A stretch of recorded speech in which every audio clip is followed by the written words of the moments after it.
Сыктывкарский суд смог бы рассматривать дело организованного преступного сообщества бывших глав Коми Вячеслава Газера и Владимира Торлопова, если бы Следственный комитет направил их в Коми. О готовности к такому процессу заявил председатель Верховного суда Александр Хамицевич.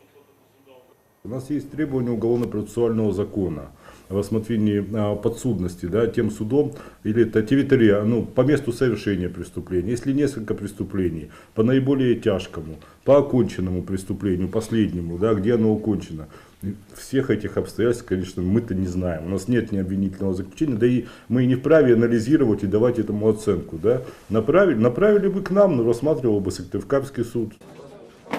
Напомним, сейчас судьбоносный для региона процесс рассматривают в Замоскворецком суде, поскольку часть сменяемых эпизодов преступлений происходила именно в Москве.